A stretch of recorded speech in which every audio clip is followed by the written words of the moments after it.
What's going on? I'm gonna just you know talk about some different things that's on my mind. This is impromptu, not planned. It's not that I was bored or anything. I mean, I kind of was, but I haven't been on here in a while, and I just thought I come in and kind of talk about some things. Kind of get some stuff off my chest, man. It's been kind of rough for me the last couple days. My cat, he finally ran out of his 9 lives, and I think he got bit by a snake or something.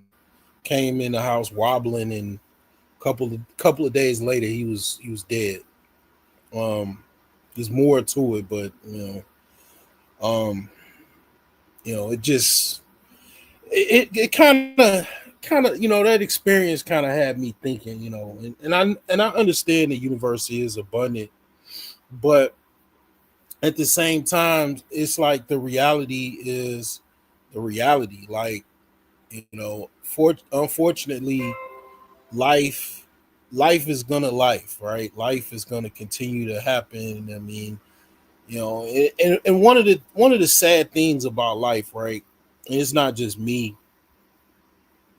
or depressing things about life, is that no matter how hard your life is or whatever you got to go through, and all of the traumatic experiences that you've gone through, and things that you have to deal with in the future, even to add insult to injury, what makes it hard is, or just makes it even more difficult, is like, basically,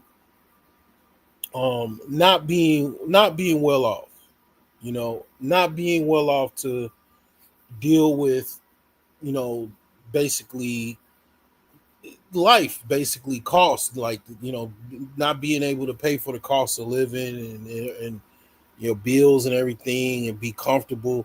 Like, just think about it like this. Like, this is what I was thinking about. You got darkness in life that you got to face, no matter if you're rich or poor, right?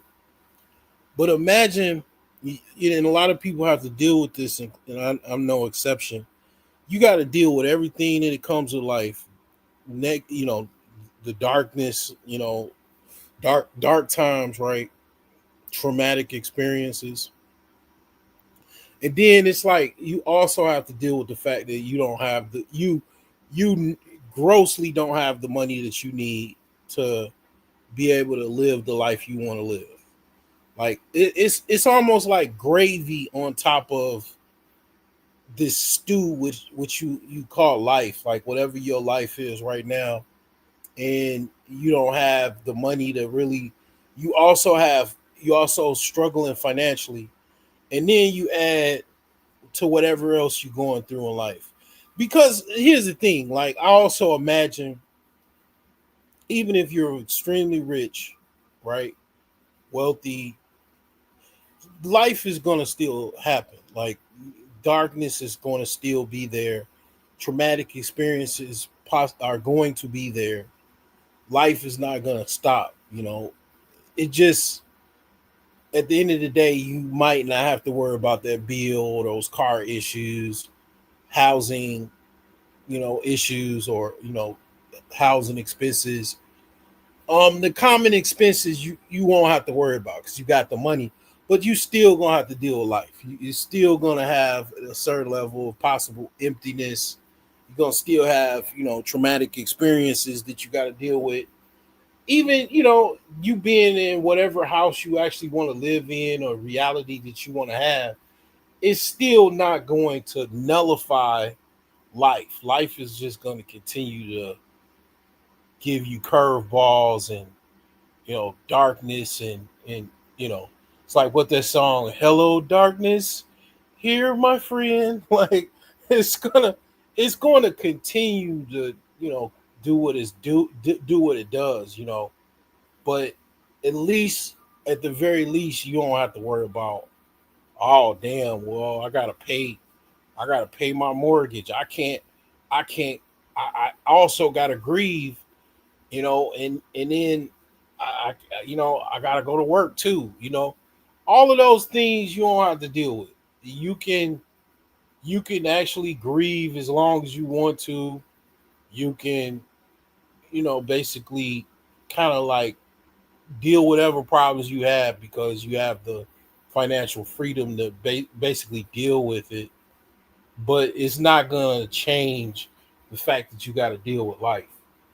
Life is going to continue to life, good or bad, But I will say, to have to deal with a lack of finances and everything good and bad in life, it just sucks. And another thing that I thought about, it's like when it comes to capitalism, like even me, I'm pro capitalist because I don't know anything else that probably would work, but capitalism still sucks. And the thing is I think capitalism sucks for most people because most people don't really have the capital that they um have. They don't have enough capital to basically be satisfied with life. Like, and I'm not saying nothing ridiculous. Like, I mean, like, let's just say $500,000 to $5 million. Like people don't have that. I would say most people do not have that. So it's like, you know, capitalism sucks for those that don't have capital. If you probably have capital, you probably ain't even, you're not even thinking about it. You're not, that comment probably wouldn't even come out your mouth because you actually have capital. So capitalism technically doesn't suck for you. But most people, that's why they hate capitalism so much because they don't have any capital, and or they don't have much capital. Like, it just, that's why people hate capitalism so much because, I mean, it's really, to be honest, basically, as far as what the statistics say, I mean, most of the wealthy, like I would say, the top 10% own most, over half of the wealth of this country. In this country, the top 10% own over half of the wealth of this country. And the top 20, if you want to go even further, the top 20 own almost all of the wealth, like up to like 70 to 80% of the wealth. Like, and that's just the top 20 wealthiest, people in this country. So it's like basically, when people say things like the universe is abundant, I still believe that. I still know the universe is definitely abundant. But you got to understand, on this planet, in this country, there is haves and have nots. There's, a lot of have nots. It's more haves than have nots. And I mean, I'm not gonna lie, and I've stated this many times, and I'll state it again. I mean, some people I would say are financially blue pill. I would, I want to do more videos like uploads, but I'm still trying to. I got to come up with a system of how I do uploads and stuff because I do want to just do uploads, a lot more uploads. But it just, the live streams just seem a lot easier, so I just do those. But I do want to do more uploads. But the whole thing is this: knowing what I said about the wealth statistics, and I've stated those before, people do people are really financially blue pill. Like, and what I mean by blue pill is just like the Matrix. People don't really know what's going on, and they just doing whatever. Like a lot of times, I mean, I really don't. I stopped going to parties and stuff like that because it's like, what do you have? What are you partying for? What's the celebration? A party is a celebration. What are you celebration? What are you celebrating? Failure? You know, you celebrate mediocrity. Like, I mean, what is the cause of the celebration?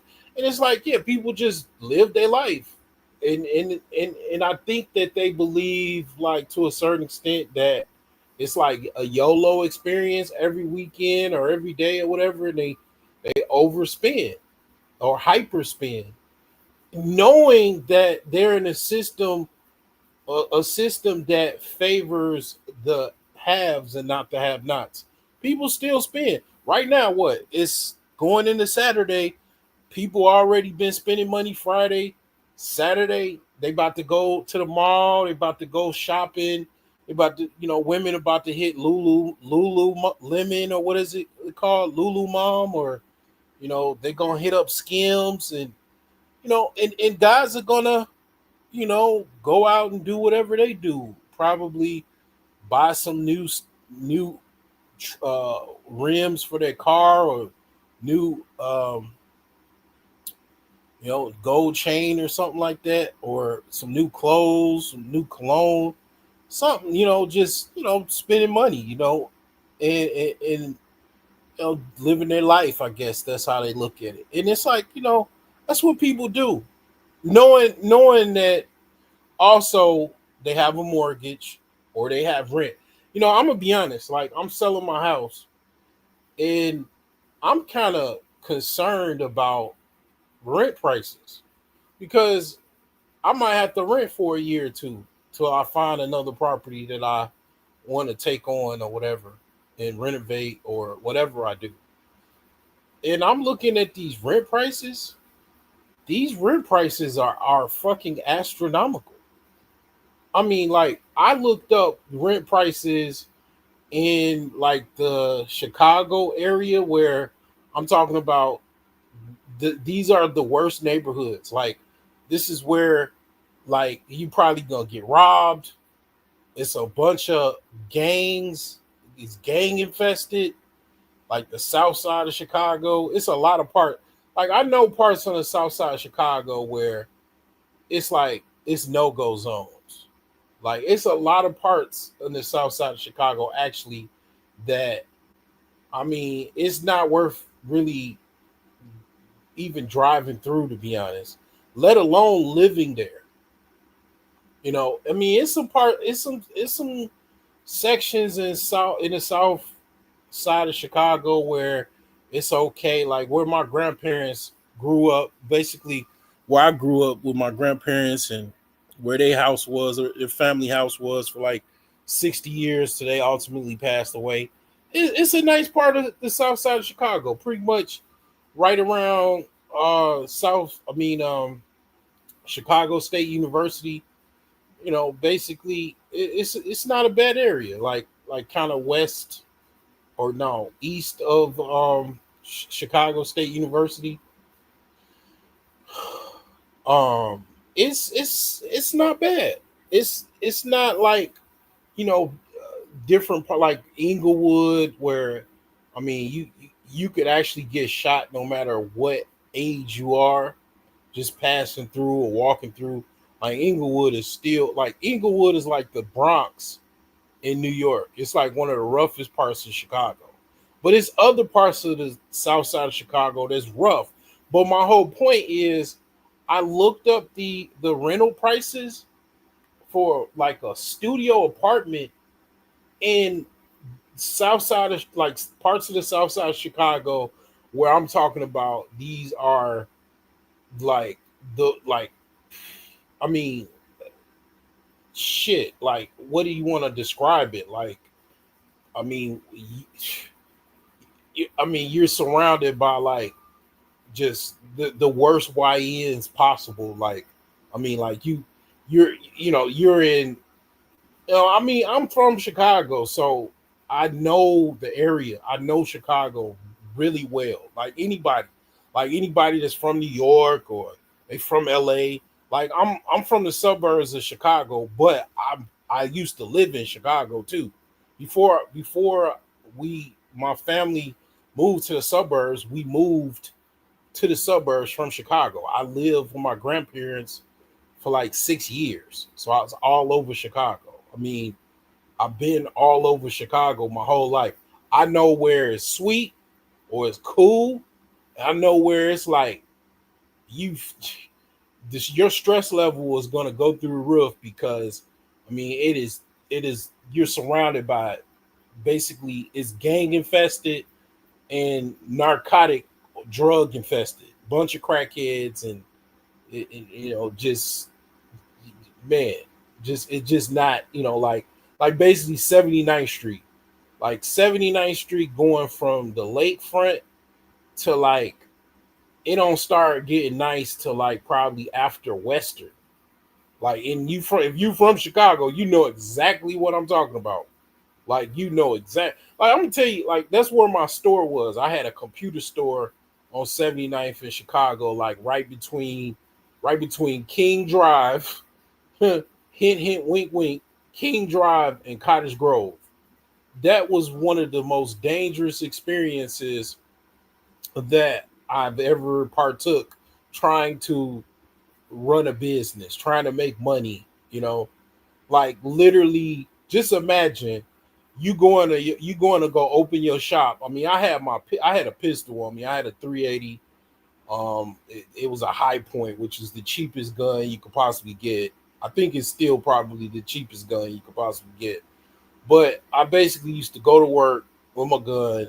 I never had to use it, but I'm hearing about okay, somebody got shot in the alley. Somebody, store owner got robbed. Another store owner got shot in the gonads, in the balls, basically.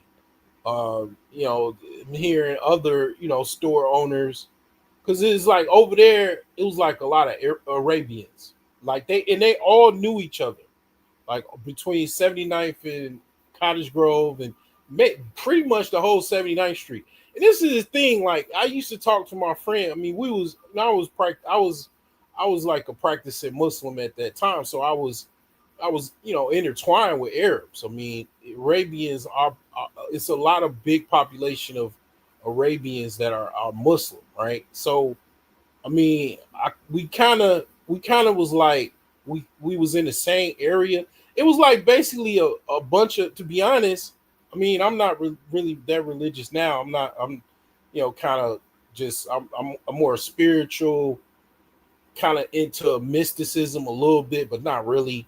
Just I read and I'm researching a lot of things, and if you wanna classify me as any type of religion, you could probably say I'm a hotep, or you could, what do they call it,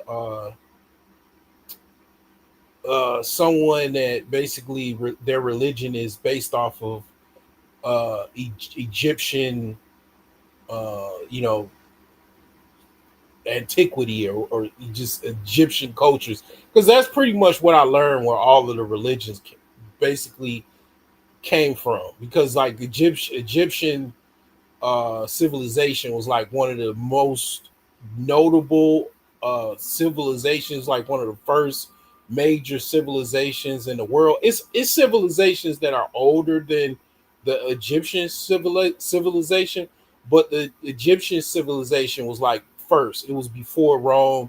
I mean, before Greek, before Rome. And even Greeks and Romans were basically um they were started by Etruscans, which were black people from basically the probably most likely migrated from Africa, or uh, the Nubia or Egypt, and went to Greece, and or ancient Greece, and basically um, populated that area. But the thing is, my whole point is that basically I'm not that religious anymore. I'm you know, like I say, if you want to classify me as something, you call me a hotep dude. Um, But the thing is this: all that being equal, at that time, I was really heavily into Islam. My friend, he had his business across the street.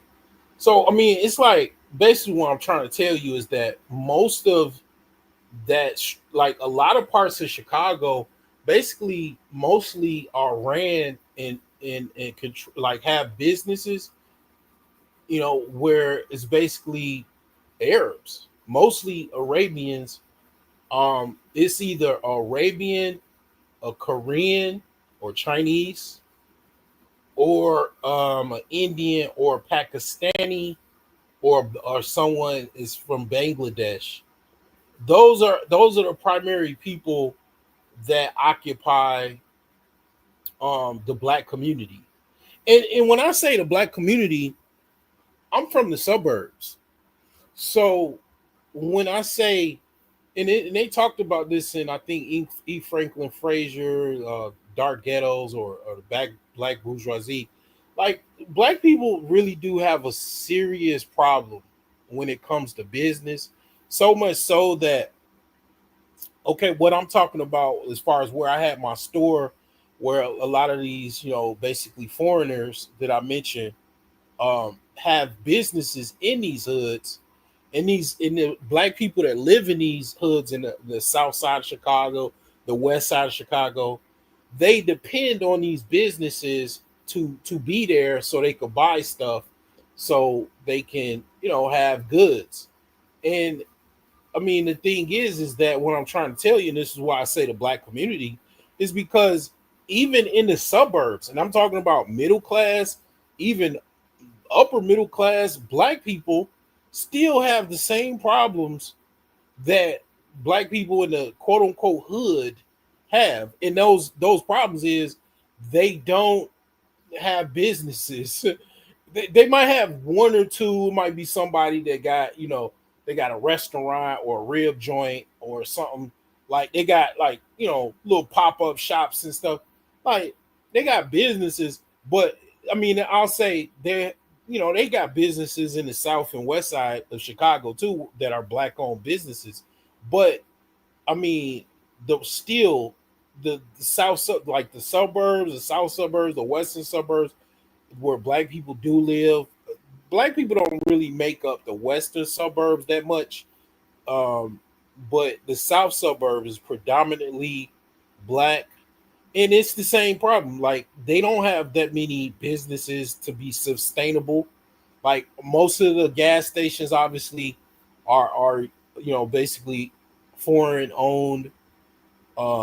Maybe a few of them may be white owned, but I mean that's everywhere in the black community. But basically, even the stores, even like the little convenience stores, smoke shops, you name the business, even restaurants, it's still in the suburbs too, in the black suburbs too. That they have, it's kind of almost even the same setup. It's just more bougie. Okay, in the suburbs, the Arabian stores, their convenience stores or whatever businesses, cell phone shops, it might not have that much trash on the grass or out in front or whatever. It'll look nice, right? But in the hood, it's, that's the only difference. It's just like in the burbs, it's still the same business, still the same people, but in the burbs, they might clean up the front, the business, or it won't be that much trash on the ground or whatever. Like because in the hood, in like the south side of Chicago, the west side of Chicago, it's trash everywhere. It doesn't. It's like whatever. And then obviously they behind some type of glass, they're behind glass or whatever. In the suburbs, I don't, it depends on the area, but they're behind glass too. Like it just depends on where they are. But I remember coming up in the '90s, the Indians had made basically most of the convenience stores, and then they weren't behind the glass. They did get robbed a whole bunch of times, but yeah, they didn't have the glass. But in the south side and west side of Chicago, most of all of them stores, they have some type of, like, basically reinforced plexiglass, and it's like it's like almost like they're in a prison, like they're behind a glass. It's almost like, I've said, I'm not the only one that said this. Like older people have said this. Like some places are like they're like almost like not concentration camps, but like prisons, like open air prisons. Like a lot of them, like them really bad parts of South Side of Chicago and West Side of Chicago. That's what exactly they are. Like, and the people from Chicago know exactly what the fuck I'm talking about. They're like, it's like you almost so like because some people come from different parts of the country, like, and they come from like Montana or something, and then they move to Chicago, or they get an Airbnb in Chicago, and they don't know the lay of the land. They don't know where to go and all of that. They're like, oh, this is not a bad price. I'll move right here on, get this Airbnb for a week in 6500 South Bishop, and people from Chicago know where 6500 South Bishop is. That's Inglewood. You know what I'm saying? Somebody from fucking Montana that's coming here to sightsee and all of that.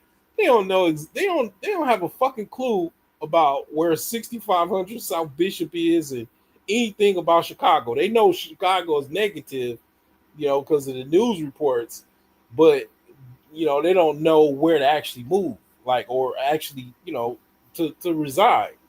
And the thing is that going back to rent, like, I'm seeing $1,000 for like a month for a studio in some of these locations, like where I'm talking about.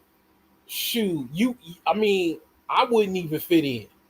Like I would have to, like, I mean, damn, it's like, dude, it's like YN, Bloodhound Gang, freaking GD, Blackstone, Four Corner Hustler, Gangster Trenches. Like I've had um I haven't lived any place like that. Like my store was definitely similar to that, but like I couldn't imagine myself paying $1,000 a month to live in a situation like that. Like, I mean, it's parts of Gary, Indiana that is like that. Like where I'm at is like closer to, yeah, I'll just say it, to white people. It's close to the suburbs. You know, it's parts of Gary that's close to Chicago. Man, it's rough, bro. It's rough. I'm not gonna lie to you. But I mean, the thing is that, yeah, it's parts of the south side of Chicago. It's not bad. It's parts of the west side. Actually, no. The west side is rough. The west side, the whole west side is rough, man. I mean, it probably doesn't. It probably doesn't get better till like either you near the West Loop or you near Oak Park. You know, but the West Side is really rough. But my whole point is, like, I was thinking about, okay, I sell this house and then I got to go get an apartment. That rent, man, is gonna be through the roof. And I'm like, I don't really I'm not really looking forward to that. You know what I'm saying? It's not something I'm looking forward to. But yeah, these rent prices are crazy. And it's like I could almost see why people crashing out. Like these rent prices are just, I mean, crazy. And I'm talking about in the hood. I'm talking about where, I mean, it's just going down. Like it's like, dude, what dude say, the rack community. I'm talking about paying $1,000, over $1,000 a month for a studio to just literally be right smack in the rack community. I mean, don't get me wrong, where I'm at right now actually is the rack community, but it's parts of Chicago that's way worse than different parts of Gary, Indiana. Like it's a lot of places in Chicago I'm telling you, you would rather be in Gary, Indiana than fucking certain parts of Chicago. Like a lot of part, and it's a lot of, you know what I'm saying? It's a lot of parts. It's really, to be honest, on the south side, it's probably like it might be 10 or 15 neighborhoods that it's okay. Like you'll be all right. And I'm talking about the southeast side of Chicago. The south, and just in case you didn't know, okay, let me put you on the lay of the land in the south side of Chicago, right? So you actually got two parts of the south side of Chicago. Okay, you got the southeast side of Chicago, and that's going from that's all the way to like the Wild Hundreds, all the way to like basically downtown or the South Loop. And it's like once you go past Western, that's still technically the south side of Chicago, but it's the southwest side of Chicago. That's where the white people live, mainly Irish, Italian, because they basically, it's one of the things of the weird. It's I'll say it's weird. The weird one of the weird things about America, or let's just say racial relations in America, white people do live in proximity of black people, but one of the things that I noticed is there's some type of there's a dividing line. And that dividing line is whites on this side, blacks on this side. And that's one of the reasons why, and this is, Chicago, this is, Chicagoland area, right? Like, that's why they probably say Chicago is one of the most segregated cities in America, because basically, yeah, like you'll have one street, and it's like that street is a dividing line between the whites and the blacks. Like, and you got different parts of the city that's like that. I'll tell you, mainly um the entire south side of Chicago, the dividing line between white people and black people, and people from Chicago know exactly what I'm about to say, is Western Avenue. Or you can even say as far as Cicero as well. Like pretty much Western will cut all the way through the south side of Chicago. If you go west of Western, mainly those are where white people are. And all the niceties of white folks in there, you know, hundreds and hundreds of trillions of dollars of wealth, they have that over there. Then you got the black people on the east side of Western, and it's whatever, like the show, the South Side on Showtime or Paramount or whatever, all the gang infestis, the gang infections, and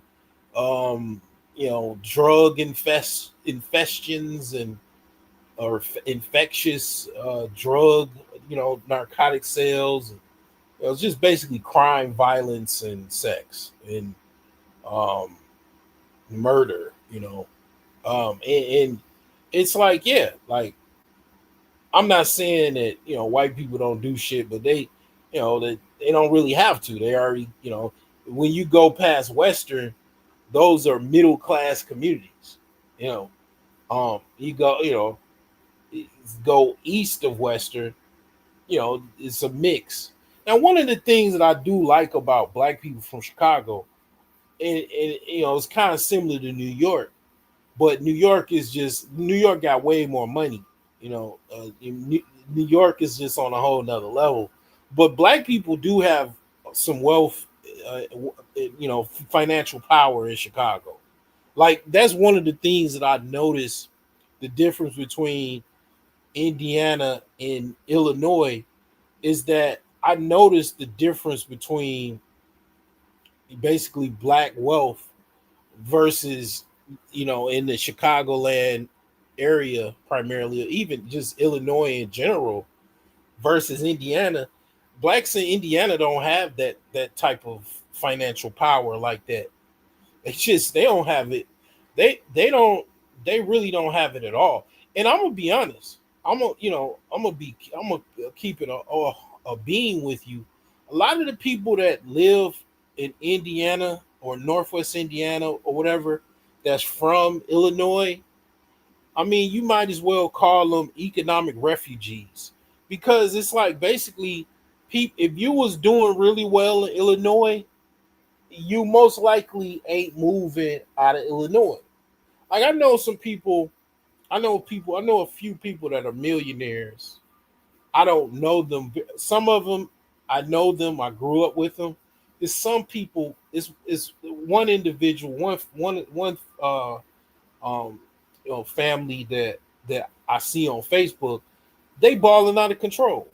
You know what I'm saying? They millionaires, multimillionaires. I ain't gonna tell too much of their business, but like they not leaving Illinois besides going on vacation. You know what I'm saying? Like, you know, if you balling out of control in Illinois, you probably are not going to move to Indiana. Like, it's just a lot of the people that move from Chicago or whatever, Illinois, or let's just say the Chicagoland area, and then they move to Northwest Indiana. Um, it was for better opportunities. Some people balling in Northwest Indiana. Don't get me wrong.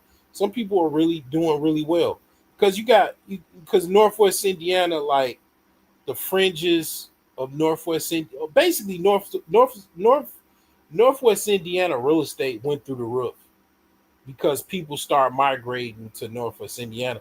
So it's some parts of Northwest Indiana, like, yeah, people balling out of control. And a few of those are black people, very few. But the thing is that most people that, like, let's just say, move to like Gary, Indiana, and places like that, South Bend, they just basically economic refugees. Things was just all over the place in Illinois, so they moved to Indiana.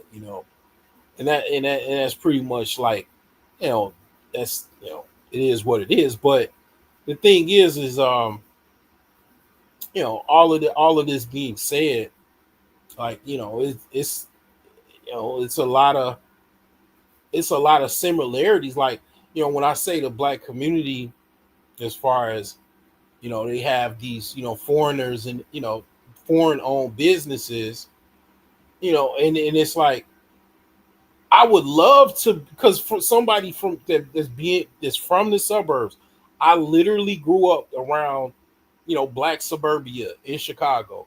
Like, I mean, way away from the projects and, Cabrini Green and Stateway Gardens and all of those project buildings, like in the south side of Chicago near the Loop.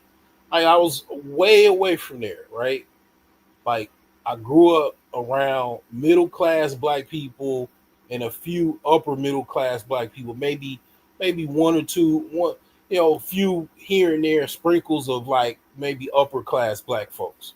Okay, like that's who I grew up around. Like, you know what I'm saying? The children of the bourgeoisie, whatever. A few, elites, black elites. A couple, a few black elites or whatever. And it's like, I mean, it's like, it's not a difference. I would love to say it is. I wish it was, but it's no difference between the black people that's broke as fuck, poor as hell in the hood on the south side and west side of Chicago, as far as how they conduct themselves with, as far as their economics and their business, in their, basically proprietorship, or um, basically the businesses in their community.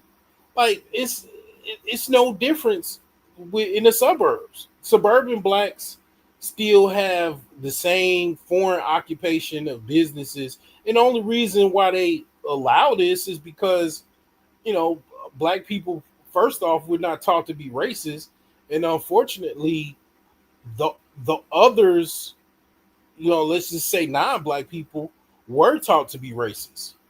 They were. Like, I mean, you gotta call it for what it is. Like non-black people were to a certain extent taught to be racist. I mean, like sometimes I be around, and I remember last time I was in a gas station somewhere in Indiana. I don't know exactly, but um I saw this white dude with like tattoos all over his face and over his arms. He had two little white boys, white sons, and one of his white sons sniffed at me before he went in the car. I was like, oh yeah, he taught his son to be racist. Okay, and it's like, yeah, that's what they do. Like, does it work? Well, I mean, that's a conversation for another day. Racism definitely is not working in 2025. Like, for the funny thing, I will say, for and I've been noticing this for like the last 20 or 30 years, and I know I'm probably gonna activate an incel soldier from this comment that wants to you know put the fear of. I mean, the thing is this. All right, I've noticed for the last 20 or 30 years, white racism is not really working like it used to work. Like the power of it is just almost like, I mean, it's turning paper tigerish. I mean, the thing is this. It's like um, one of the reasons why racism is diminishing in America is primarily it's a few things fold, but I'll just say one of the major reasons was technology. Technology is destroying everything up, and including racism, because because like everything is out. We're in a digital era. Like all of the white lies about history, the propagating of the basically the whiteification of history of the worlds in Europe, Africa, Egypt, all over the world, like basically, the whiteification of history, basically, them, putting their stamp on everything as far as history, including Jesus, right, Christ, right, um, whiting up, every historical figure to be like we are the, supreme race of people, and it's like, yeah, all of those lies are exposed because of the internet. You can look up, okay, virgin, even you can watch a video. It's crazy, right? You could watch a video of Putin, opening up the picture of the Black Virgin Mary and Black Jesus. Like you could literally, you could pull it right up on, on YouTube or wherever. Like everything's out there. All of the white lies, all of the, because that's a tool for, a tool for conquest. Lying is a tool for war. Everything is a tool, right? And lying, manipulation is definitely a tool, right? But the thing is like all of those are exposed. The freaking, you could watch all of the History Channel documentaries you want to now of basically what was real, what was, a bunch of lies. And the modern school system is still, I don't believe is no different than when I went to school. The modern school system is still teaching children lies, pretty much probably mixed in with some truths, but they're not telling you the whole story. They're not telling you about the Arab Arabian slave trade, the you know Moorish slave trade, the history of the Moors in Europe, and how these Arabian and Northwest Africans were basically occupying Europe and ruling Europe for nearly 1,000 years. None of that shit is in no fucking American school system history books. I promise you it ain't. Okay, and it's like basically um, yeah, all of that is out. A kid can actually pull his iPad out and he can fucking deep dive into some shit that he wouldn't have been able to really deep dive into. He would have to know what to find in the library. Like when I was coming up, I had to go to the library if I needed to do a book report or get information. I remember, and this is why this is why a lot of motherfuckers ain't fucking with um older millennials and definitely Gen Xers, because we used to have to fucking go to a library, open up, the reference catalog to find exactly where the book was located, and actually locate the book, maybe with the assistance of a librarian, and find the actual book or series of books on a particular subject, so you can actually actually read the book and literally type out the paper. I remember it, Dalton Library, 1988, 89, typing up a paper on a typewriter. Like, ain't nobody fucking with us. Like, cause we did shit before there was fucking the internet and everything. Now that you got the internet, like you really shouldn't have no problems at all. Like literally, because you know exactly a lot of things are done technologically to assist you or help you. Like technology can't help you, right? And then we're in the age now. But I mean, obviously, technology is hurting us as well because you got AI taking people's jobs, right? But the thing is that you can use AI to make money as well. Like I've been using AI to make money. I ain't not much, but I'm trying to scale it up, but I have understanding of how to program and you know you know code and stuff. So when I use AI to help me make some code or some new code, I can do it like almost effortlessly, because I know what to do. Like I don't know if somebody else, they probably wouldn't know how to do certain things. They probably don't know how to run a compiler or debug a program and all of that. But the thing is I do. So it's to my benefit. That's why I said on one of my videos, I said your job should be to use AI right now.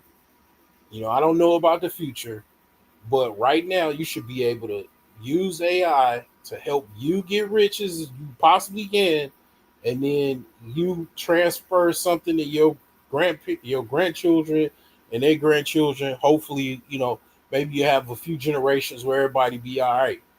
Because you took advantage of technology that we have. But one of the reasons why racism is kind of getting paper tigerish is because everything is out there. A lot of the gatekeeping and red tape has kind of been busted and blown open, and to be honest, a lot of old white racists are dying. And one of the things about racism is like it's a behavior, and one of the reasons why racism was so hardcore was you had people, basically kind of hardcore like bulldogs. Like I remember watching because I watch a lot of nature documentaries. I saw some people, some scientists, they were trying to basically tame or some wild foxes. So basically the wild foxes were really wild, the first generation of wild foxes. Then they bred them with some other wild foxes, and then like basically that generation got tamer.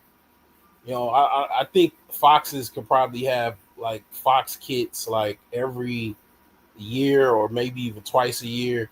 Like so, like each generation basically of these fox kits or whatever, pups or whatever you want to call them, they basically got more like friendlier and docile, to where like you could just like after a few generations of them, these scientists breeding these fox pups, that he just basically was, they was just like almost like little toy dogs, like it was like just real friendly and all of that. And I mean, that's was one of the things that I kind of noticed, about a lot of the hardcore white supremacists, they even the ones that's still alive now, I mean, they are older. They're very much old. I mean, they look almost like clowns. You know, it's like you could tell the paper tiger in them, like you can see it, and it's just like this old lion that's like his eyeballs are fucking blind. He could barely roar, and then he's like, got arthritis in his bones. It's like, fortunately, it's like that's what I'm seeing. And, after about 20 to 30 years from like the 80s to like around, like it just kind of started in the late 90s, just kind of get more goofier, the old white supremacist thing. Then you got, it's just crazy, man. And it's like, you add, oh man, I just it's just so much. But what I'm saying, I don't really, you know I don't really want to, go too deep in the rabbit hole. But that's my theory on white supremacy or white racists, um becoming more paper tigers. But it's a lot to it. But it, it is what it is. I mean, it's not something that I concern myself over. I mean, I try to do what I can do, but unfortunately, they still have, they still have a lot of financial power. White people still have a lot of financial power. The Jews, the WASPs, the white Anglo-Saxon Protestants, the white Anglo-Saxon Catholics. I mean, like, just basically, what do they call it? The evangelicals, and the evangelical includes all Christians. Basically, most of the white people in America are Christians. So if you say evangelicals, that's pretty much all of them. That's the entire population. So if you add the evangelicals and the Jews, they got most of the wealth in this country.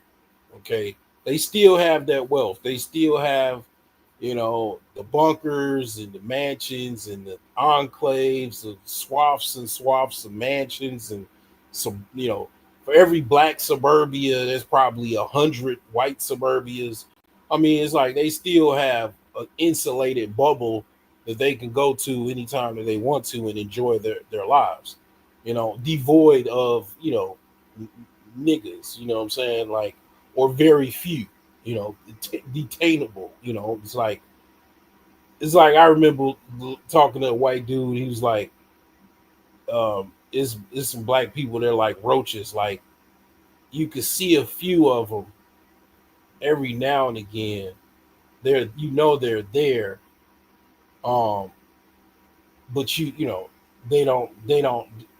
You only see them from time to time. Like, I was like, I was listening to shit like, damn, that's crazy for you to even think about that like that. Like, black people are like roaches.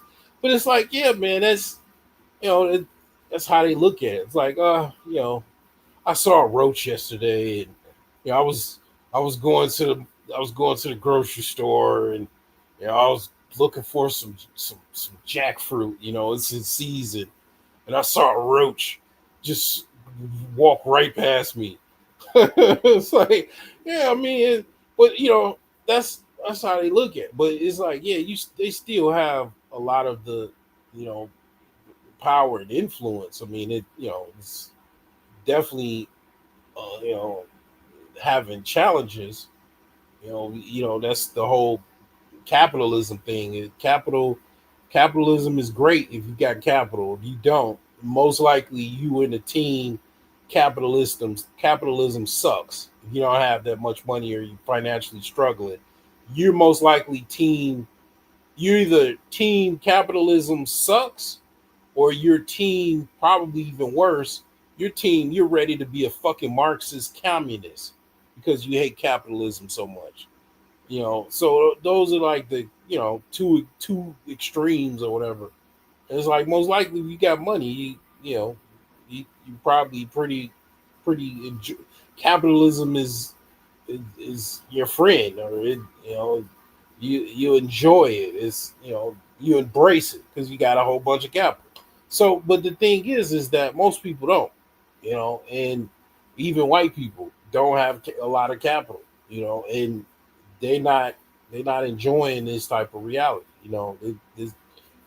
Everything is expensive, and you know not too confident about having any children in this environment either. So it's like, yeah, it's literally imploding on itself. It's you got the rich elites, they got most of the money, and then when see the thing about money is that I don't know if I said this before as far as like on my other live stream, the last two that I did, but basically when you got money, it becomes very difficult. Like when you make over $100,000, or if you have over $100,000, you're never supposed to go back down. You never. I mean, I repeat, like you're never supposed to go back down because that $100,000, you're supposed to use that to make like a million or $200,000, or 500,000, or you're supposed to use that money to make more money, right? And people don't think like that. Most average person doesn't. But average person, you know, get $100,000 and go, especially a black guy, get $100,000. He's gonna go buy a Gucci belt, Louis Vuitton belt. He gonna buy some True Religion jeans. He gonna buy him a Dodge Hellcat. He gonna spend it on some things, right? Well, that's the average person. But when you get $100,000 and you're financially, like, you have financial intelligence, you know, like Robert Kiyosaki, he did. I was watching an old video, and he said American school system teaches the SAT preparation, ACT preparation, so you can go to college and get a job and pay for, debts and everything like that. And it's like what they don't teach is financial intelligence. They don't teach that. And the reason why they don't teach you, because if you're financially intelligent, you glitch the matrix. You glitch this, you know, system where you most likely will be on the side to have capital. And what goes on is that is like what I'm saying with the analogy of $100,000. See, the rich they don't just have $100,000. They got 100 million. They got 100 billion. They got some billions of dollars. And it's just very easy to make more money when you have money. Like, I mean, that's why I said $100,000 is a lot of money. People don't think of it like that. But you're supposed to take that $100,000 and you're supposed to be able to double it. But a lot of people don't know how to double it. They don't have an investment mindset, or they don't have financial intelligence, right? I had to teach myself financial intelligence. It wasn't something that I got from anywhere out the ethos. I had to actually research it and make myself financially smarter, or whatever you want to call it, red pill or black pill.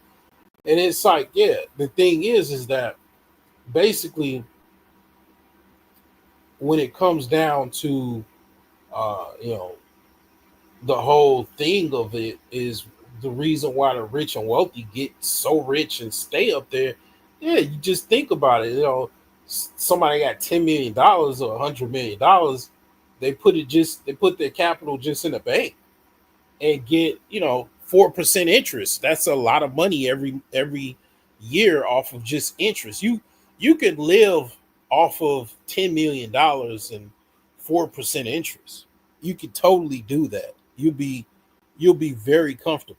Okay, let me pull out my calculator. I mean, and this is the thing. This is just I haven't even talked about investing in stocks and other things like that. It's just putting your money the lazy rich man's way to be, wealthy, rich, to just put your money in the bank and just collect interest every year. And it's like, yeah, just even just was, 4% interest, right? Which is Some banks give you more than that. Like can you live off of $400,000? Every year? Is that okay, or you need more than that? Because $400,000, that's how much the interest you would make off of your money. And that, like I say, that's the lazy man's way. You put your money in the stock market, options, and all of that. Like usually they have people, smart people that know how to, invest and trade, make their money make more money, right? So that's what they usually do, right? They're not really trading, like they're using, other firms and other individuals to invest their money, right? So they're making more than $400,000, in theory, and they're just making more money, right, off of their money, off of their capital. And it's like, yeah, you go up higher, 100 million and billion, and it gets even more crazy. It gets even more goofy because it's like, yeah, they're already got 100 million, a couple 100 million, and they're making millions of dollars, tens of millions of dollars every year just off of their investments in their money. And it's like it doesn't stop. It's like that song with Seven Streeter and Chris Brown, and it don't stop. Like it doesn't stop, and that's why this whole like game of capitalism is sucks so bad, because you got a bunch of people that don't have much and are financially unintelligent, right? Low IQ, low financial IQ. Like people always talk about IQ, like the white racists are talking about like IQ as if like black people don't have any IQ or whatever. But it's like most people don't have any financial IQ. Like most people, and that's everyone. And the thing is that you know when it comes to financial IQ, that's what makes it even worse when it comes to why so many have nots. And then you know you got the consolidation at the top. Like every day, the wealthiest individuals to the poorest wealthiest individuals are making money off of their investments, their stock investments, making money off of interest in their savings accounts or brokerage accounts. And it's like, they're making more money because the market, the stability of the market and whatnot. Like they're just making more money every single day while you're not making money or losing money.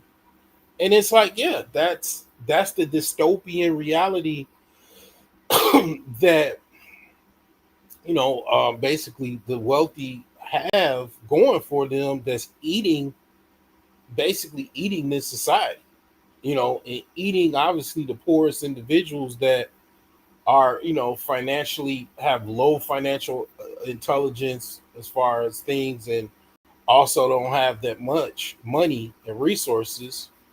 It's just, yeah, it's just getting eaten alive financially speaking. And um this game or this society is based off of, basically, if you got your money invested, your assets, if you basically have liquid assets to invest, you're going to make money most likely, and that money is going to make more money and more money and more. Like, and it's like the thing is that that's why they getting richer and richer.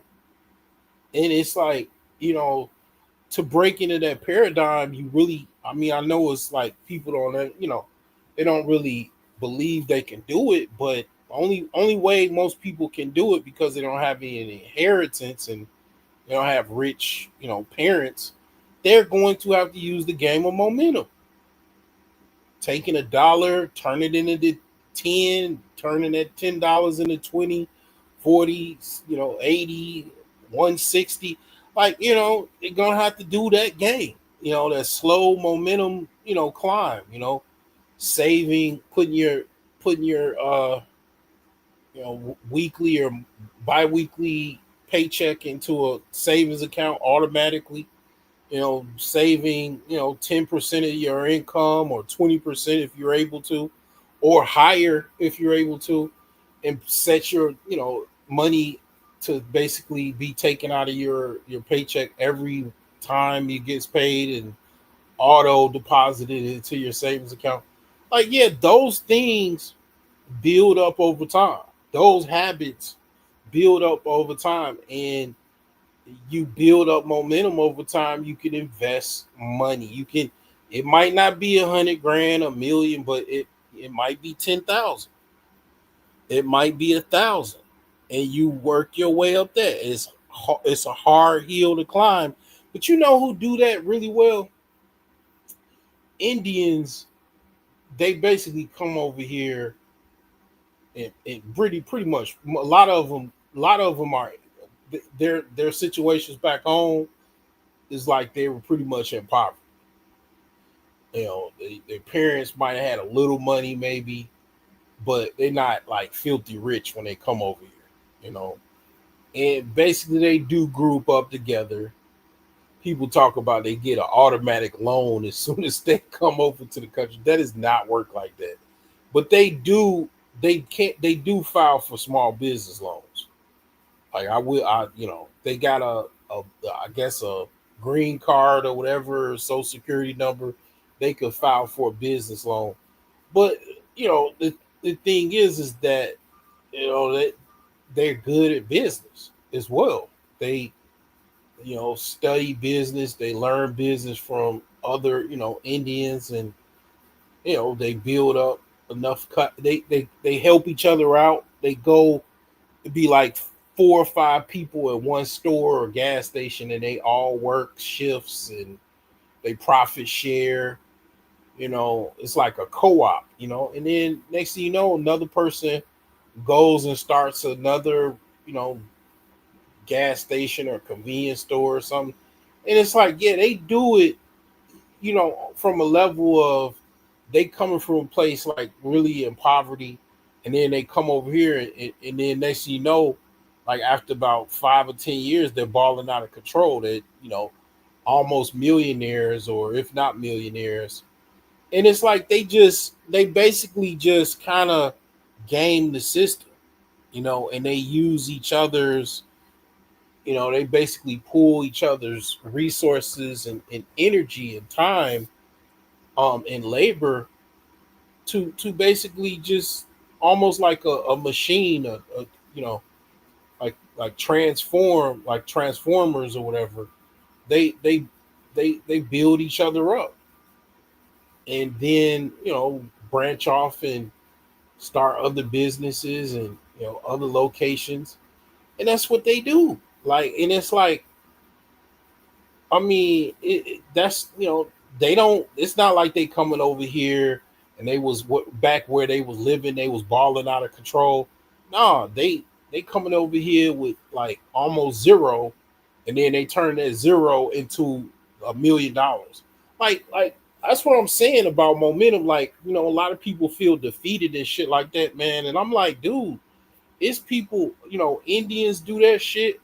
To be low key, to be honest, Arabs, Arabians do it too, because they they 9 times out of 10 coming from a situation where they parents or they family weren't wealthy, and they come over here and group up and do the same thing. You know what I'm saying? Like I'm just saying, like, it is foreigners that do come from poor countries that do come over here, and then they ball out of control on the small business side of things.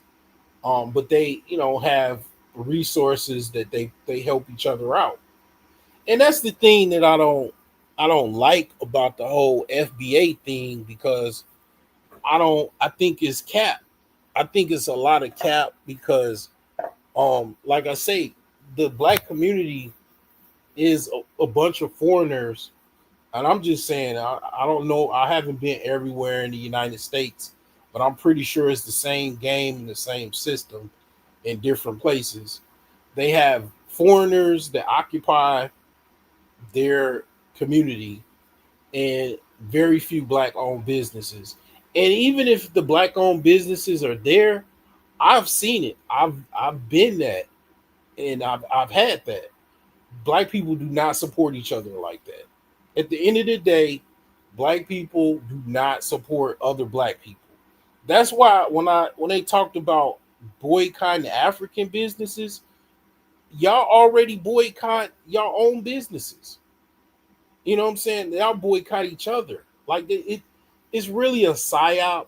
And I can understand possibly where the whole low IQ shit come from, because it's like, to a certain extent, as a group, you would come across, us as someone having low IQ, because look at the low IQ shit we do as a group, not individually, but as a group, we do a lot of low IQ ass shit.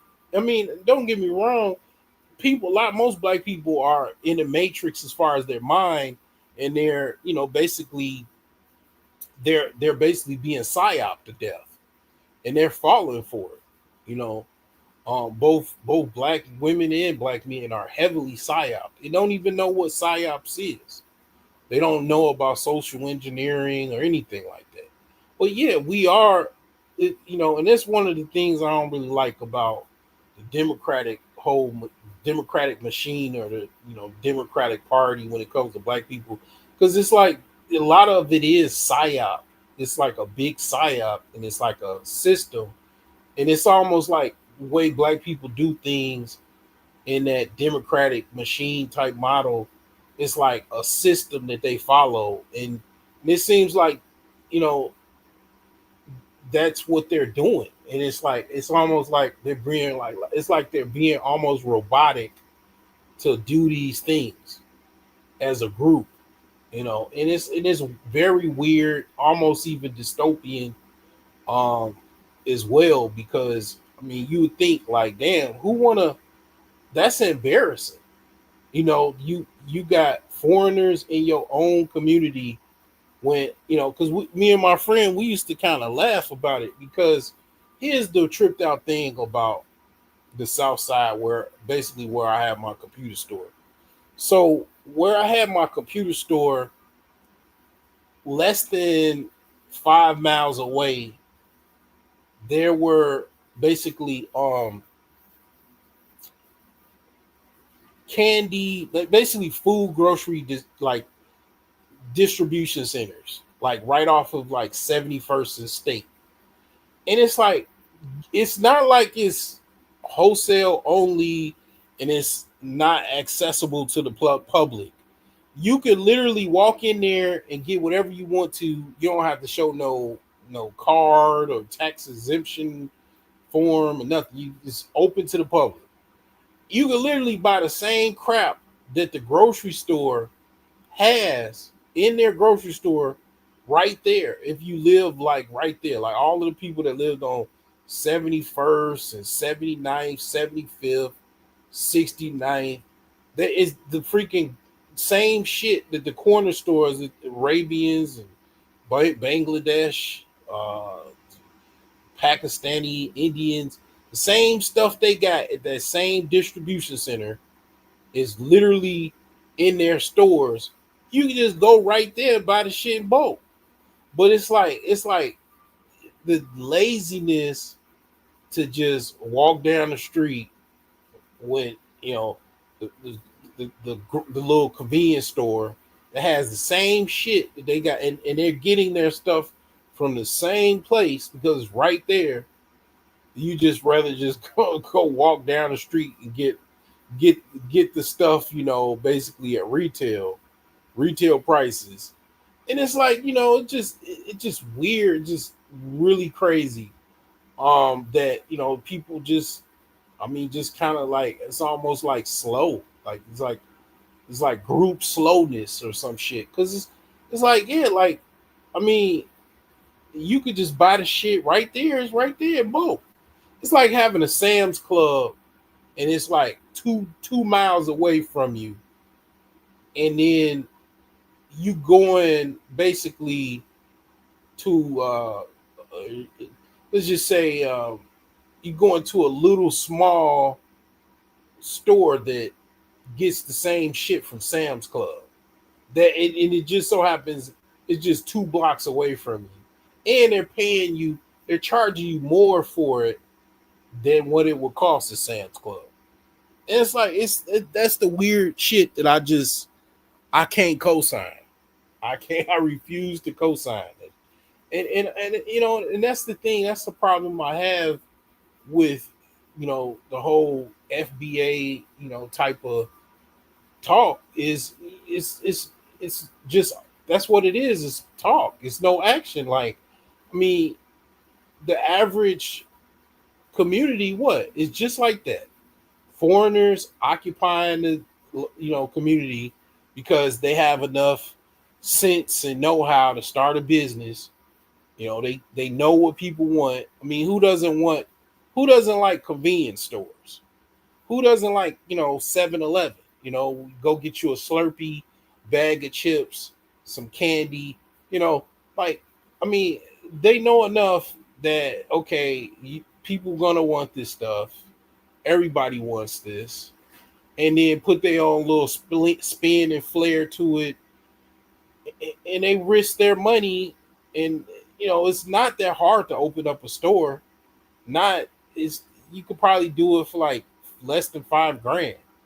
I mean, like they got enough know-how and balls to open up a store. They can't really do it around white people because white people don't really support them like that, low key, to be honest. And they don't support any non-whites for the most part like that. So that's why they go to the hood and set up shop, and that's the system. That's part of the system. That's what they do.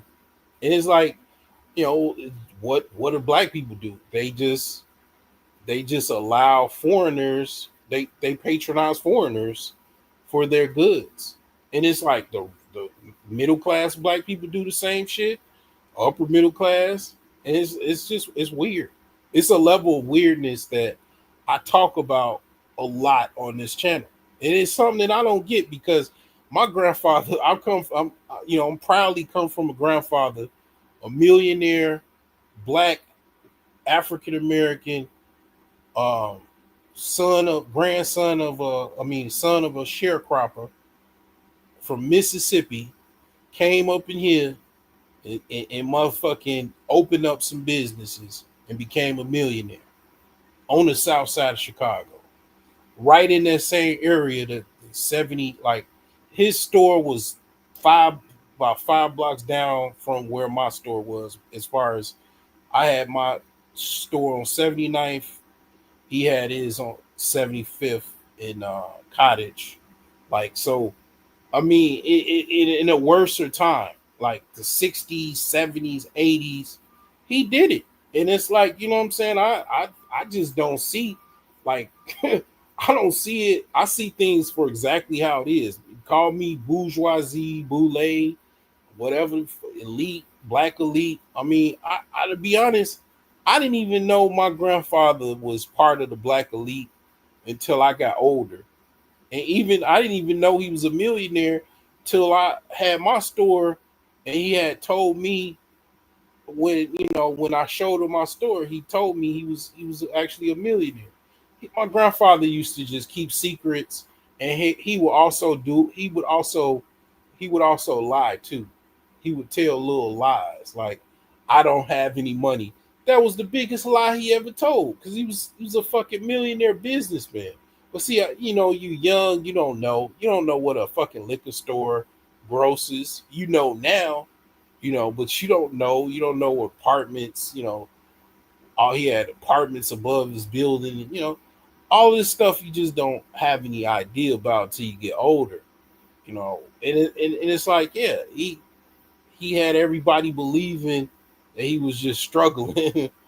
I mean, he did start struggling, but like that was when he kind of closed his businesses, and he had, I guess he owed tax money or something to the state. But yeah, like I mean, he was in his height a millionaire, and it's like, yeah, like I don't know nothing else, man. I just that's what I was born into, man. I don't, even if I wasn't born into, I still probably wouldn't see it as normal. Like that shit weird to me. Like like they look at that shit weird. Like you can't go. I know exactly where the Arabian people live. Like it, it's like Star Wars, right? Every the Ewoks live. You got an Ewok community. you got you got a whatever species Chewbacca was. You got a whole island full of Chewbaccas. I mean, it's like I know where the Arabians live in the Chicagoland area. I remember when I first found it, I was like, damn, so this is where they live because they definitely when they close their shops on the south side or west side of Chicago or wherever, they don't live around black people. Okay, that's for sure. You know what I'm saying? They do not live around black people. They have stores and businesses around black people. They don't live where black people live. They don't lay their head where they make their money. So the thing is that where they do live, ain't no black people with no stores having them patronizing them. I know that for a fact too. And that goes for everybody that's non-black. You're not setting up shops where they are. You ain't setting up shops in Chinatown. They not supporting you. You're not setting up anywhere where Koreans, a high level of Asians. You ain't setting up no retail stores and getting supported there. You ain't getting supported in no white community like that. Maybe unless I don't know. It might be some. I'd have to research it. It's very few people that got black businesses that get patronized unless you got some really good food and I don't know, damn near your wife is white and you just got you got an establishment so they fuck with it off the strip that your wife is white or some shit. I don't know. But the thing is this for the most part on as far as how black people support other businesses or FBA, whatever you want to call it, support other businesses or patronize other businesses, other those other people, non-blacks, do not support black businesses like that. They do not. That's the main thing that they don't do. That is fucking obvious that they don't do it, and it's weird to me. That's another weirdness to me. Why I don't get why it's like almost like it's like okay during segregation, right? Or Jim Crow segregation, whatever, white only, water fountains, black only, the black fountain and the white fountain, right? Well, it was like when all of that shit got outlawed or, it ran out of style or whatever, ran its course, it's like a whole bunch of black people couldn't wait to fucking it's like, oh my god, they got all of these businesses. I'll take all of my money, motherfucker. God damn it, take my money now. And it's like they couldn't wait to fucking patronize all of these fucking white businesses that they had no access to. And then, you know, now they still act the same way, really. Like they just love fucking all of these brands and all of these. Oh my god, I can't get enough of this fucking Gucci and Louis Vuitton and everything. And it's like, you know, you go open up a store, you know, or go to Bloomingdale's and you be in this white, black up and coming brand and see how hard it is to get your clothes in Bloomingdale's and Neiman Marcus and Macy's. Like go open up your business in Little Italy and see if you can get some support, or let's see if you can actually open it up, because I don't know if the mob is still like the mob in the 70s and 80s and 60s. They ain't letting your ass even open up no shop in their area. Like, who the fuck let you in here? I think you got maybe the wrong idea. You know, you got the right idea, but you got you're in the wrong location with that idea. And it's like, yeah, that's where it's kind of like the way I look at it is just like how Trump looks at tariffs. Trump like, man, y'all getting rich. You got all of the fucking, you know, warehouses overseas, and you're making tons of money. You're charging these, local people in Cambodia 2 cents an hour to make all of your goods, and you just got fat off of not having to pay any tariffs on top of that, and giving these Americans these cheap fucking or overpriced, jacked up shit that, pretty much you got the local population. It makes 15 cents per, fucking shoe, or shirt, and you charging $50 for it over here. They're like, man, give me these. Man, if you want to continue to do business, we need more money. So that means the tariff prices are going up.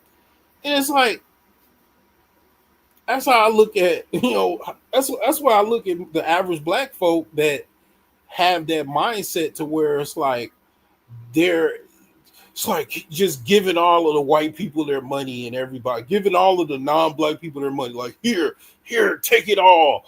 Take it all. Yeah, I want that Gucci belt. I want that Louis V belt.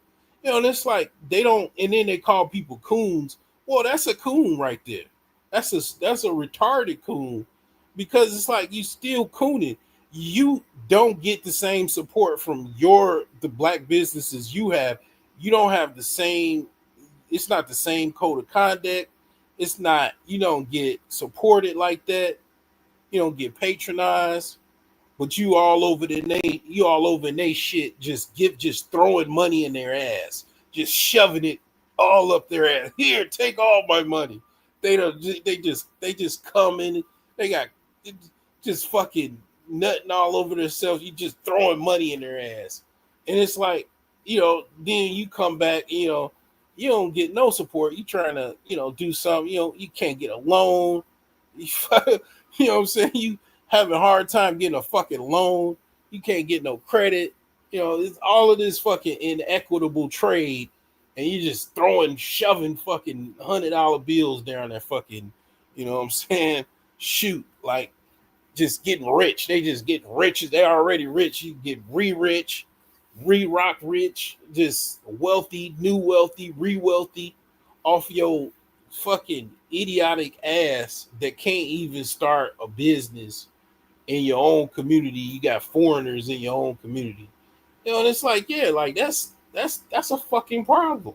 You know what I'm saying? Like, that's one of the things that, one of the things I do like about, well, I ain't gonna put that into it, but I like people that actually are kind of quote unquote like, more woke and more conscious of what the reality is, even if they don't really want to talk about it, but they know. And it's like, yeah, this shit weird to me. Like, and it's like, that's why black people don't have no jobs. That's why, because you're adherent, you're hoping in that you can get a job, from basically non-black people, because those are the people that have the jobs. So you really, to be honest, just like I did the live stream about slavery, you really, to be honest, I mean, I don't want nobody to, if you in a depressed state of mind, or you feeling like taking something and just offing yourself, like, man, just probably close out this live stream or whatever. Don't listen to this. Come back and watch it when you're basically a lot better, as far as drink some coffee or something. Don't blow your brains out. But the thing is this, the reality, to a certain extent, it's like black people really are slaves to white people still. To be honest, be perfect, the full black pill, that just like the Goku black pill, just like if Goku did a black pill flame and just threw that shit, like, that's the fucking black. And it's like, yeah, like, I mean, you're still a fucking slave to these white people's fucking slave masters offspring because you don't know how to play the economic game. You you're fucking enslaving yourself through your own actions and inactions. Your own actions and inactions. Supporting foreigners in your fucking community, making them rich, making everybody rich that ain't making you rich. Literally. It's simple. It's like fifth grade understanding. I didn't, I didn't talk down, talk all, elaborate and, you know, you know, basically just like that. Like you making other people rich that basically is making you poor. There you go. Like it's like other people don't do it, and Africans actually see that too. They see the shit too. Like they know what Europeans do to them in Africa and everybody else do to them, and what has done to them. So they know the game. Like you over here, you know what I'm saying? Like don't get me wrong, they do cool shit too. I ain't gonna lie, they do cool shit too. Like they be giving everybody their money in Africa. It's literally a similar system in Africa, but it's not as bad. But and it's I guess it's getting better, hopefully. But they got a lot of people in Africa just basically just taking advantage of the Africans, like just taking their minerals, got mineral rights. You know what I'm saying? But the thing is at the end of the day, I mean, it's an unfair trade. Like, and you making these people rich, and then they, be honest, making you poor. Then you don't have any businesses. They're not trading with you. They're not buying your stuff. They're not giving you loans. And then you wonder why is no jobs in the community. Even on your own black people, they're not supporting your businesses because they still got a slave mindset. Whereas like I don't want you to do better than me, and it's like, yeah, man, it's all this shit is the reason why, it's the reason why the black community is the way it is, and the people are the way they are, because they get, it just like I said, like it sucks, but the reality of it is it's still like that, it's weird, and it's, I mean, it's got to be. It's man. It's they. Man, boy, the I have to say it like the propaganda is excellent. Propaganda is superb. Psyop is just it's just off the fucking chain. Boy. It's like fuck yeah, awesome, man. This shit working good, boy. I mean, they got y'all good, boy. Woo, man. Oh my god. Oh my lord. Whew. Eesh. I mean, man, Joe, I just see it for how it is. That's why I don't. That's why I'm not into religion. Like, it doesn't like, what I'm saying. Like, shit. Even black people don't even like. There's a lot of black people that hate themselves, and they don't like other black people. But the thing is this like, um, man, it's.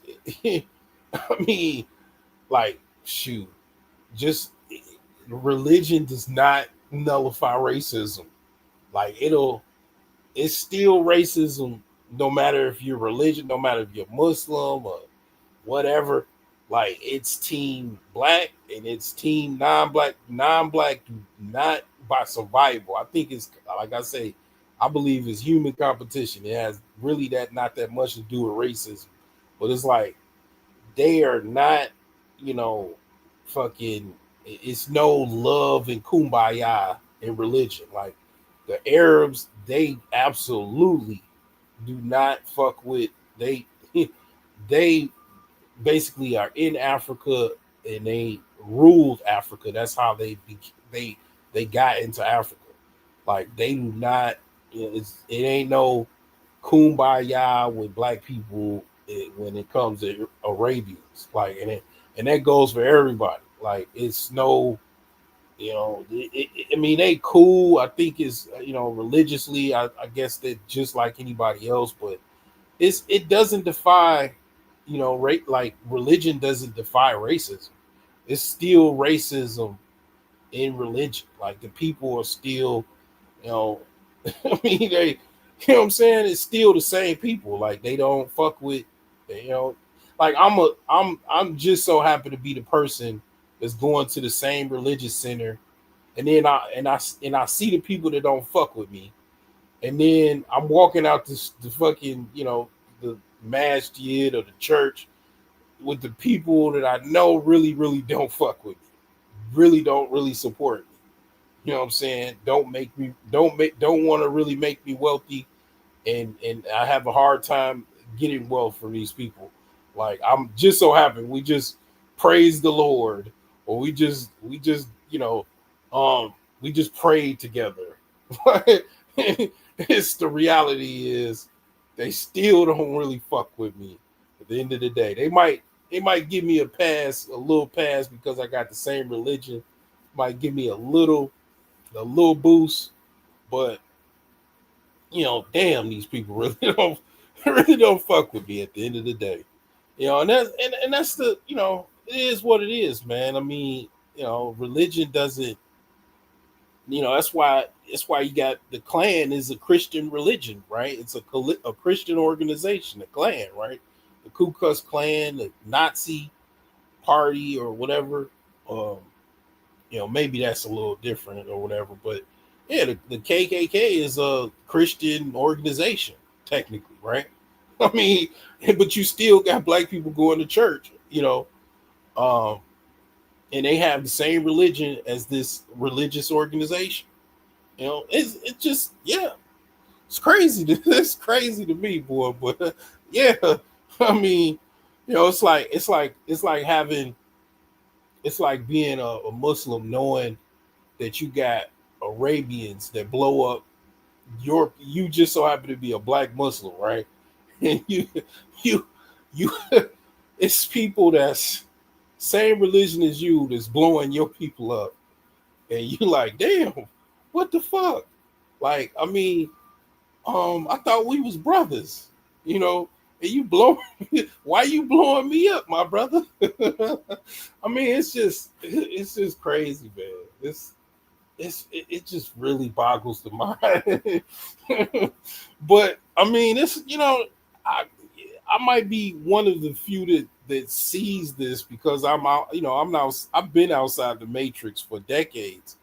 So it's like it is what it is. But I might not be. It might not be a lot of people that's willing to talk about it, though. Whatever. They put their own spin on things or don't talk about it. But yeah, this is this is why that's why all this shit's so fucked up. That's why relationships are fucked up and all of that. I mean, it's all due. It's really, to be honest, if you just wanted to say it in one word, it's respect. Like, I mean, at the end of the day, like, I mean, to a certain extent, like, I will say, I would say that. Nah, I mean, I ain't gonna say it. It might, what I say might discredit my actual self. I mean, or just discredit what I'm saying. But um, I mean, I just look at things a certain way, and I'm not the only one that look at it like this. But it's a respect thing. At the end of the day, it's like other people really, it's like Indians or let's just say Muslims. They're willing to go to a great deal to get respect. You know what great deal that is, right? And it's like, other people, they really are really into respect. Even Mexicans, right? And Mexicans are heavy into respect, right? They will crash out. They will crash out heavily, right? To in the idea of respect, right? You know, and everybody pretty much operate like that. But black people have a problem with that for some reason. They have a problem with that, and it's like they put themselves in harm's way to be disrespected. I mean, like it's the disrespect that, because I mean, like a lot of people like myself that they know that I ain't the one. I ain't, I'm not. I'm one of those that ain't the one, and you can kind of smell it. You can sniff it. Like that. Yeah, that's one of those guys. He ain't the one. Like, but I still gotta I'm open to the disrespect because that's what they're used to doing is being disrespectful. And it's like when you might be one out of 100 that ain't trying to be disrespected like that. I mean, I understand if you gotta do what you gotta do, but as far as like I understand it's not that many black businesses to support, and I ain't gonna lie, I struggle with certain things too. Like I ain't trying to, I'm not really like pro like that. Like I'm gonna go out my way to look for a black business. I mean, I probably should, but the thing is that I definitely wherever I go, I need to be respected. At the end of the day, if I get disrespected, I just won't support your business. Like if I got disrespected, it don't matter what the fuck you got, I won't support it. I'll just basically I won't come back to your business. But the thing is that I'm talking about more as a group. I'm going from individual to group. Like as a group, the disrespect is just insurmountable. I mean, and that's the whole thing. Like, Africans are definitely really, really about respect. I mean, I ain't gonna lie. Like, it's respect is, it is a certain level of respect like that. Africans are proud to a certain extent of them. I mean, they, fought the British, actually won a couple times.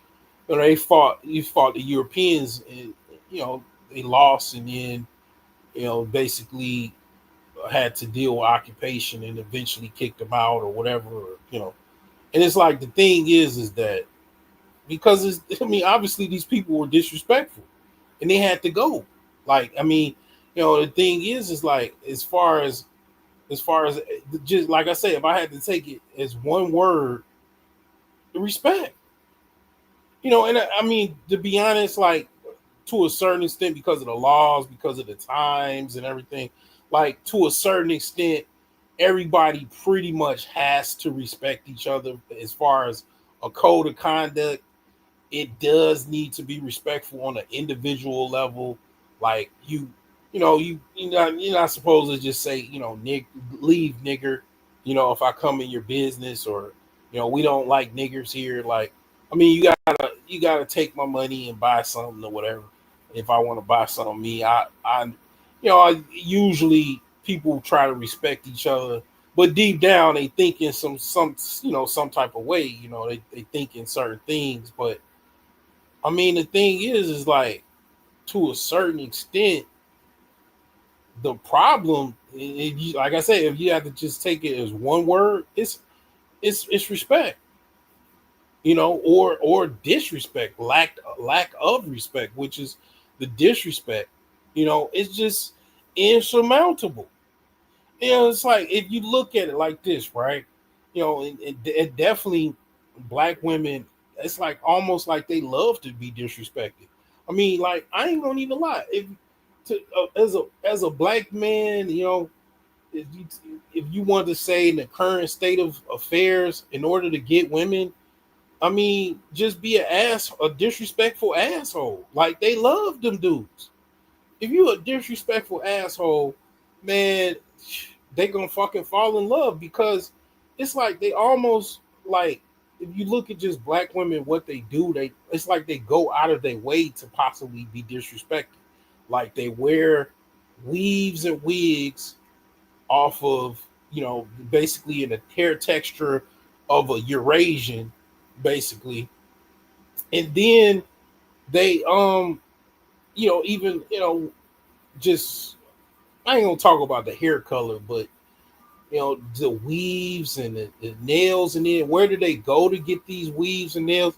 Like they going to the Asian beauty supply, houses or businesses, and it's like it's just like, okay, the disrespect is just it's from it's like you can't, okay, go open up something in there in Koreatown or Chinatown.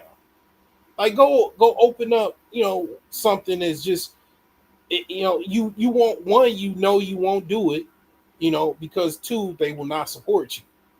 You know what I'm saying? Like, it's like when I say black women go out of their way to be disrespected, like they don't, one, even look at it like that, and then two, yeah, they don't give, if they even open up some type of business, open up a nail salon in a Chinatown. I mean, good luck. They will not get supported. Probably won't even get the fucking zoning license to actually open it up. Like, the thing is this, it's just opens your, like, because black men really, okay, like if we want our hair did or cut or whatever, we going to another black man with a barbershop. Is probably got a family, he's we support, we pretty much going off the rip. It's going straight to other black men, or might it be a black woman owned shop or whatever. It's going right into the black pocket right there. It might bounce right after the book the barbershop, but it's going right there. Like, that person is going to be supported. Ain't no, we ain't going to, we're as black men, we ain't going to no fucking beauty salon to buy no hair. I mean, some dudes are, because I see these dudes wearing these old fake hair braids and shit. I mean, but the thing is, as far as the most the populace of black men, we basically get haircuts. We might, small percentage do get locks and stuff like that, but it's, for the most part, it's another black person usually on the other end of that's getting financially supported. So it's not, you're not going to go buy some fake hair, none of that type of stuff, or some fake nails. We're not getting our no fake nails and none of that shit is from, like an extra thing that we got to buy from white people.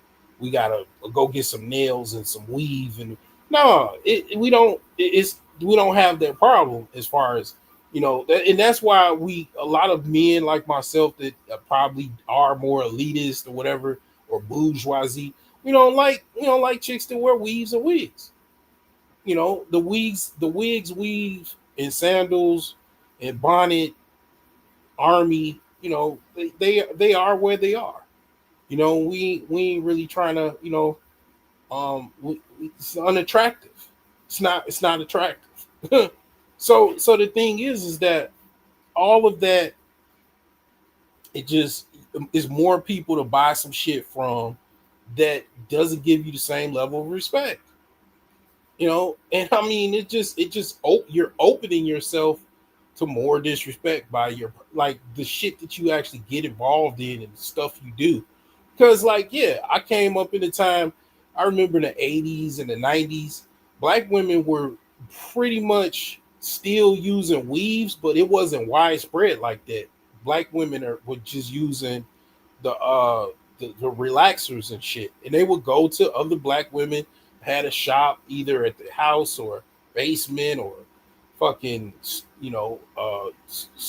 retail establishment, somewhere in the center of town or whatever. And they were going to get their hair done by these women. Like, I mean, I'm not saying that they don't do it now. They just putting in sew-ins and fucking wigs and weaves, right? But the thing is that that's what they were going. They was getting a natural relaxer hairstyle. Then next thing you know, it was like a weave and wig psyop that, came through, and then now everybody, all the women wearing weaves and wigs. Weaves and wigs are the standard now, right? So I mean, yeah, like, it's unattractive. It's weird. It's like, why are you wearing some hair that's not yours? Your hair, I'm sure, is great because it came from just it. It came from God, just like anybody else's hair, right? I mean, like, I mean, it's like that shit is unattractive. It's not natural. You know what I'm saying? Anything that ain't natural, I really don't like. I hate fake shit. So it's like that's just one of the major things I just got like. I don't like fake stuff. I don't like fake plants. I don't like fake nothing. Like I just don't like that shit. It just fake, you know. But yeah, like it's we ain't doing that shit. We just getting, typically a guy getting his beard trimmed, lined up, getting a lining, or getting his hair cut by black men still in masks go to barbershops. You know, we going, we having our natural hair, and we're supporting other black men that have barbershops. And, we ain't going to go get Yaki number 5, you know, and all of that crap. So it's a, but like I say, I mean, it's still a lot of disrespect because commerce. I'm gonna be honest. Like when people take like money is an exchange to a certain degree of respect. If you wanted to really call it, like the commerce system is based off of you getting a lot of respect. Like Target used to have a lot of respect. Then they disrespected, I guess, a lot of people in far as what they thought of. I mean, even though I don't know, I don't really. My whole thing with DEI is I don't really understand it much, and I don't think it's something that I don't think black men per se had any uh gain as far as interest as far as anything from DEI. So I believe it was for women and minority women. So I guess for whatever reason, I mean, Target Target executives was like, we gonna keep our policy or whatever, and then people boycotted them, and they're still suffering from that. But it's the thing is they got disrespectful. Which I don't think that they should have cut DI. I think they should have read the room and was like, well, these people are not happy about this. Well, let's just roll this shit back. But they didn't do that, so they just went ahead and went along with that. So I mean, my whole point is they got disrespectful. They lost some of their respect, and people stopped supporting them. You know what I'm saying? Like, I mean, that's what happened. But it's like, yeah, like it just a lot of things when it comes to commerce is like, yeah, people that tend to have a high level of respect for you will financially support you. That is a certain level of people that if they respect you, they will support you. If they don't respect you, they won't support you for whatever reason.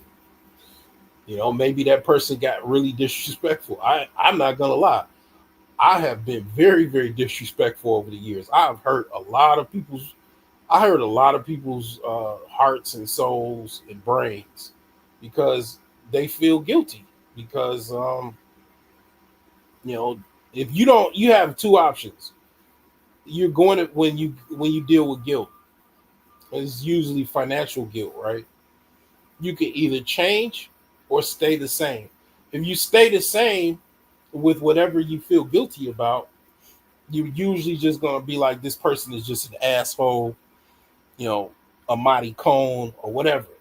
And then that's how you gonna look at it because you haven't made the preparation, or you might even still be like, okay, I'm gonna change this, but I'm still gonna hate this guy because he's an asshole.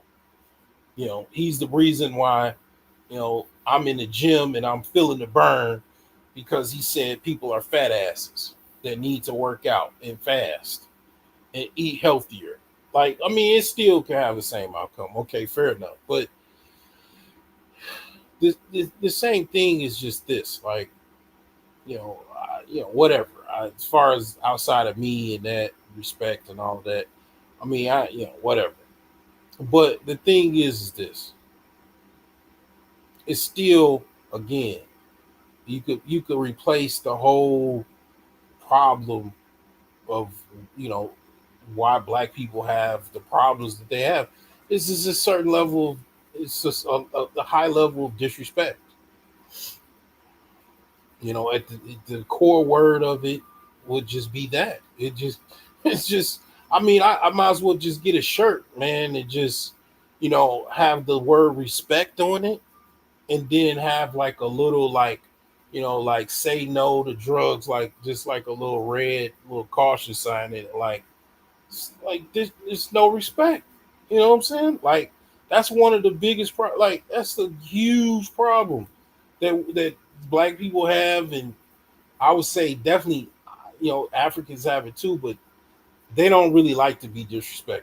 It seems like, you know, black people in America don't have a problem with disrespect. Like they don't like to be disrespected, but they don't look at certain other things as like disrespect. They just don't look at it like this. Like I'll tell you a story, and I'm gonna get up off of here. I'm gonna tell you a story, and it's, you know, my father was from Ghana. Okay, so he didn't know the American slang words, or, you know, disrespectful words or whatever. So me and my dad, my mom, my sisters, we was all like on a road trip. We was going somewhere. I don't. It was like outside of. It was either. Let me think. I don't think it was in Indiana. It was in Wisconsin. It was like near the Wisconsin border or something, right? So we was going through the toll one day. My mom's driving, or I don't know. I think no, my dad was driving. We go through a toll, and it was just, you know, some white dude working it. This was like 19.